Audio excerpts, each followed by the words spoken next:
Curious about which delicious desserts from the 1970s we believe should make a comeback? Hang tight.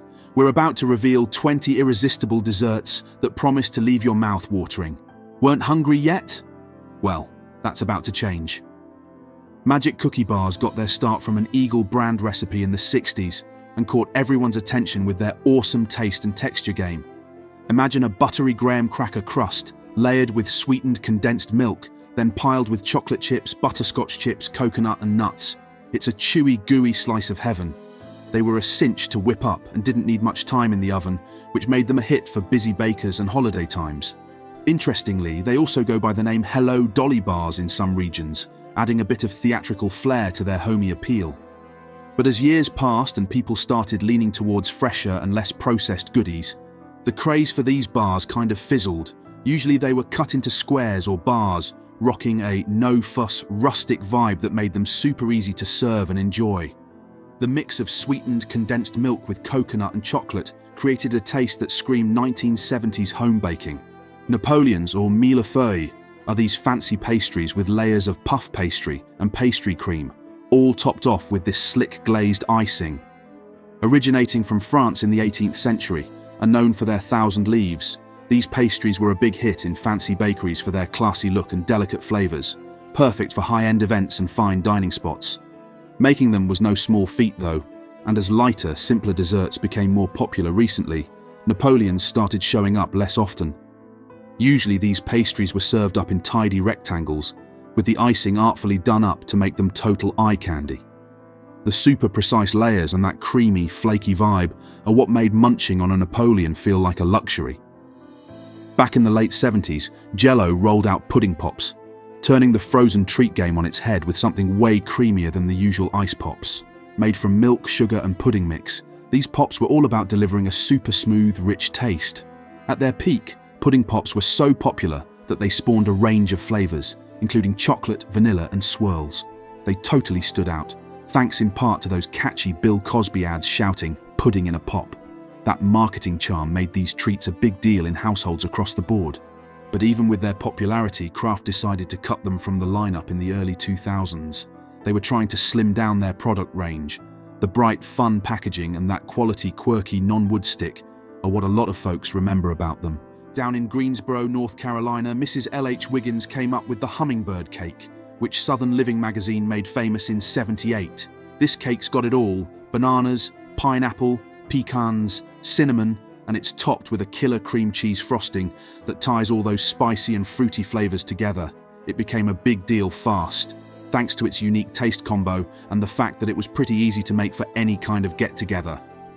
Over time though, as dessert trends evolved and global flavors took the spotlight, the Hummingbird Cake kind of drifted out of the mainstream. The cake is particularly beloved in the South, where it remains a celebrated part of regional culinary traditions. Typically, this cake was stacked up high in layers and generously slathered with frosting, making it a showstopper at parties. The Watergate Cake popping up in the 70s was all about riding the wave of the famous scandal it's named after. This pistachio-flavored cake, made with pistachio pudding, mix sports a funky green color and a nutty taste, lightened up with some club soda. It's usually decked out with a frosting that's also got pudding in it and sprinkled with pecans, making for a pretty unique look and texture. The whole novelty of its theme and the connection to a wild moment in politics helped make it a hit. But as people started digging more natural and less artificially flavored sweets, its star faded. Watergate Cake was typically a sheet cake, super easy to slice up for casual gatherings. Poke cake hit the scene in the 70s and got everyone excited because you could do so much with it. After baking a simple vanilla or chocolate cake, you poke holes all over it and fill those up with Jell-O, pudding, or sweetened condensed milk. This trick lets the filling soak into the cake, making it super moist and adding layers of flavor. Jell-O pushed this idea big time, showing everyone how a plain cake could turn into a showstopper. It was a hit because you could tweak it with different fillings depending on what you were into. But as tastes got more sophisticated and folks leaned towards less sugary stuff, poke cake kinda lost its spotlight. It was usually served in a big dish, looking casual and family-friendly. You'd often see it with a fluffy layer of whipped cream on top, maybe some fruit or sprinkles too, just to make those flavors pop. Butterscotch brownies, or blondies, Mix it up with brown sugar, butter, flour, eggs, and baking powder, all jazzed up with butterscotch chips. These goodies swapped out chocolate for a sweet caramel-like vibe and caught on fast. They were super easy to whip up, making them a go-to for anyone needing a quick dessert fix without the intense richness of chocolate. Their ease of preparation and ability to store well made them popular for potlucks, school functions, and holiday treat exchanges. Over time, though, as bakers got more into gourmet and unique flavors, blondies weren't the main event anymore. Usually, you'd find them cut into squares, laid out on a platter, perfect for grabbing a bite without any fuss. The combo of a chewy middle with a bit of crunch around the edges really made these stand out. Snowball cakes are all about that winter vibe, with their fluffy marshmallow filling and a coating of shredded coconut that looks just like snow. Inside, there's a chocolate sponge cake that keeps everything rich and interesting. These treats got their name from their cool, snowball-like appearance, making them a hit during the holiday season. They used to be all over the place as pre-packaged snacks from brands like Hostess, known for their fun and distinctive look. But as people started choosing more natural and less processed options, snowball cakes kind of faded out. They were usually wrapped up all neat, making them easy to grab and go. Magic Pan crepe cakes come from those Magic Pan restaurants that made crepe dishes a big deal back in the 60s and 70s. Here's how they do it. They layer up thin crepes with all sorts of fillings, from sweet creams and fruits to savory cheeses and spinach. Basic crepe batter is pretty simple, just flour, eggs, milk, and butter. But when you stack them up and fill them just right, it turns into something special. Each layer was carefully assembled to ensure the flavors melded beautifully, providing a gourmet experience that was rare at the time. These crepe cakes were a hit because you could watch them being made right in front of you, which was pretty cool back then.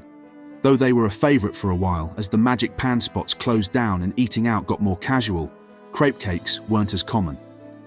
When they served them, it was always with style, dressed up with a little sauce or a sprinkle of powdered sugar to make them look as good as they tasted. Neapolitan ice cream sandwiches throw together classic flavors, vanilla, chocolate, and strawberry ice cream, squeezed between cookies or wafers. This treat took the old-school Neapolitan ice cream idea from Italy, where mixing up flavors was the thing, and turned it into a fun, easy-to-eat dessert. Having all those flavors in one bite made it super popular at family get-togethers and community events. It was a blast of color and taste that just felt like a party. But as the dessert scene got crowded with new exotic flavors and gourmet options, these ice cream sandwiches didn't stand out as much. They were simple but effective, with clear layers of ice cream showing through the cookies, making every bite a mix of creamy and crunchy. Divinity is this super fluffy, cloud-like candy that popped up in the US early in the 20th century. It's mostly whipped up from egg whites, sugar and corn syrup, and often you'll find nuts like pecans or walnuts thrown in for a nice crunch. Making Divinity can be tricky because humidity can totally mess with it, but when you get it right, it's like eating a sweet, airy piece of heaven. It got super popular around the holidays because it's a blast to make with family and tastes like a festive treat. Over time, though, as quicker, easier sweets came around, not as many folks made it from scratch. It's usually scooped onto wax paper to set into little clouds, sometimes topped with a nut. Imagine a cake that's like a party in every slice. That's Tequila Sunrise cake for you. It's inspired by the cocktail, mixing up orange zest and grenadine in the batter with a good shot of tequila to kick it up. The grenadine does its magic to make the cake look like a sunrise, all vibrant and inviting. This cake was a hit because who doesn't want to try a boozy dessert that looks as fun as it tastes? Perfect for adult parties and summer gatherings, this cake brought a zestful twist to any celebration. But as folks started leaning towards simpler and more wholesome flavors, this flashy cake became less of a go-to. When it's served up, it's usually all dressed up with an orange slice or a cherry on top, making it perfect for any bash. It's a fun twist on dessert, turning your typical cake into something that's a toast to good times. Fruit cocktail cake is a throwback to when bakers loved using whatever was in the pantry, and canned fruit cocktail was a staple. This cake mixes the canned fruit, including the syrup, with standard cake fixings like flour and eggs.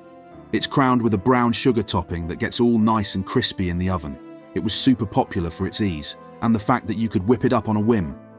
Often served at community potlucks and family reunions, this cake was a go-to for its convenience and crowd-pleasing sweetness. As fresher and more natural ingredients became the norm, though, This cake kind of took a back seat. It's typically baked in a square pan and served straight from the dish, making it the perfect comfort food at family gatherings. The moist texture with that sweet, crunchy top makes it a simple pleasure, just a real, cozy, old-school dessert. Wacky Cake is also known as depression cake because it came about when stuff like eggs and milk were hard to come by. It's vegan by accident, using vinegar and baking soda to make it rise instead of eggs. This cake is all about being deliciously simple and affordable, mixing everything right in the baking pan, which means less mess too. Although it was a big deal back when fancy ingredients were scarce, it's not the showstopper it once was with all the fancy desserts out there now. Still, it remains a popular choice in vegan and eco-conscious communities for its minimal environmental impact and allergen-free ingredients. You usually just sprinkle some powdered sugar on top, and it's good to go. The moist, rich chocolate taste makes it hard to believe it's made without any dairy or eggs. It's just a smart, tasty solution when you're short on supplies. Snowball cookies are these awesome little treats that are perfect for the holidays. They're a type of shortbread packed with nuts, like almonds or pecans, mixed into a buttery dough, then rolled in powdered sugar while they're still warm. They end up looking just like little snowballs, which is super cute around Christmas. These cookies are favorites because they're easy to make, delicious to eat and perfect for sharing, which is probably why they show up at so many holiday parties. They're known by different names around the world, but no matter what you call them, they're a sweet tradition. The dough needs to chill to keep the cookies from spreading too much, so they stay nice and dense. Peach Melba is this classy dessert that was whipped up by a famous French chef for an Australian opera singer named Melba. It's pretty straightforward but elegant, just poached peaches and raspberry sauce over vanilla ice cream. The peaches get poached in syrup to sweeten them up, then they're laid over creamy ice cream and drizzled with that zesty raspberry sauce. This dessert became a big deal because it's light and refreshing, a nice change from heavier sweets. It's often served in a fancy glass dish to show off the pretty colours and layers, making it a hit at upscale dinners. Teacakes are these small, sweet cakes that go perfectly with a cup of tea, hence the name. They're usually pretty simple, made with butter, sugar, flour and eggs, and sometimes jazzed up with lemon or vanilla. Depending on where you're at, they might toss in some dried fruits or nuts. In the southern US, they're more like soft, sweet cookies and aren't fancy at all. They became a staple because they're easy to make, and just the thing for munching during a tea break or as a light dessert.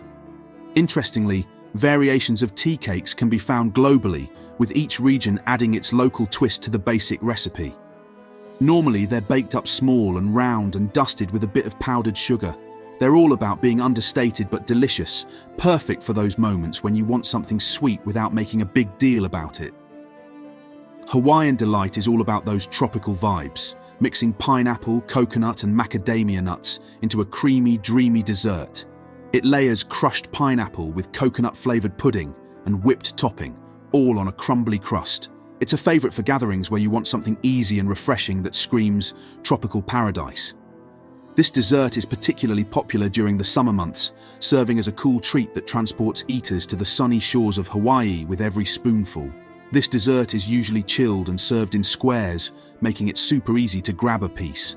The combo of crunchy nuts, creamy pudding, and fruity pineapple makes every bite a mini vacation.